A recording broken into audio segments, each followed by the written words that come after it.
क्योंकि कभी हमारा तबादला कभी लद्दाख में है, कभी ग्लेशियर में है, कभी कश्मीर में है, कभी कहीं है। और जो ये बता रहे जो गा रहे थे, ये संदेशे आते हैं, बिल्कुल ऐसे ही होता है। पर एक और चीज़ बताऊँ, इतनी सारी चिट्ठियाँ मिलती हैं लिखने को, पर जो भी चिट्ठी लिखी जाती है उसकी सबकी सेंसरशिप होती है। वो चिट्ठी को जो यूनिट है उसके अंदर सेंसर किया जाता है और उसके बाद में दो जगह, एक जगह दिल्ली में और एक जगह कलकत्ता में, सारी फौजियों की चिट्ठियाँ आगे सेंसर होती है कि कहीं देश की सिक्योरिटी से संबंधित कोई चीज़ तो चिट्ठी में नहीं लिखती हो। चिट्ठियों पे कोई टिकट नहीं लगानी होती, कुछ नहीं करना होता। उसके बावजूद फौजी अपनी जिंदगी में इतना रमा होता है कि उसको चिट्ठी लिखने की फुर्सत नहीं होती। घर वाले इंतजार कर रहे हैं चिट्ठी आएगी, पर वो हर हफ्ते चिट्ठी नहीं लिखता, वो हफ्ते महीने में एक लिखेगा, कभी 2 महीने में एक लिखेगा। इनफैक्ट कई बार तो ऐसा होता है कि फौजी छुट्टी काट के वापस चला गया और घर वालों को कुछ और खबर मिली। एक बार हम छुट्टी काट के हम वापस गए, अभी हम कश्मीर में पहुंचे नहीं है, रास्ते में हैं, तो कहीं से खबर आई कि एक सेकंड लेफ्टिनेंट मुकुल यादव उनकी ग्लेशियर में वो मारे गए लड़ाई में।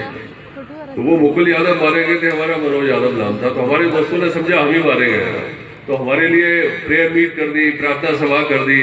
घर वालों को फिक्र हो गई, अब घर वाले भी परेशान हैं, दोस्त भी परेशान है, और हम अपनी जगह भी तक पहुंचे ही नहीं है।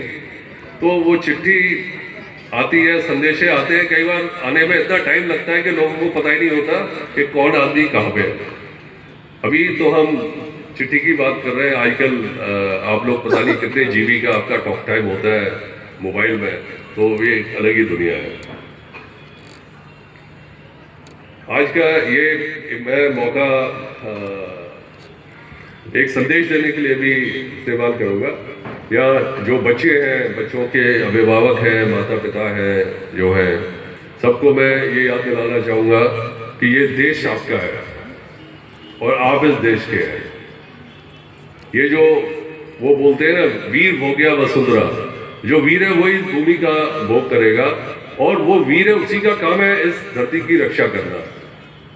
आप अपना शहर, अपना गांव, अपना मोहल्ला, अपना देश, सब आपका है, और अगर आप इसकी हिफाजत नहीं करोगे तो कोई और करने वाला नहीं है। आप पूरा इस धरती को भोगो, इस देश का पूरा आनंद उठाओ। सरकार जो भी आपको फैसिलिटी दे रही है उसका पूरा आनंद उठाओ, पर जो आपकी जो रिस्पॉन्सिबिलिटी है देश की ओर, उसको बिल्कुल मत भूलो। आपका देश, आपका प्रदेश, आपका जिला, आपका गांव, मोहल्ला, परिवार, उसको कभी मत भूलो। और बच्चे जो हैं उनका काम है अच्छे से पढ़ाई करना, मेहनत करना, फिजिकली फिट रहना, और उसी तरीके से देश के हर एक काम में कंट्रीब्यूट करना। और देश के लिए कंट्रीब्यूशन कोई ज़रूरी नहीं है कि आप सेना में जाएं, बीएसएफ में जाएं, पुलिस में जाएं, वही कंट्रीब्यूशन है। आप अगर एक अच्छे नागरिक बनते हैं, वो भी देश के लिए बहुत बड़ा कंट्रीब्यूशन है। आप सबको मेरी ओर से बहुत बहुत शुभकामनाएं। जय हिंद।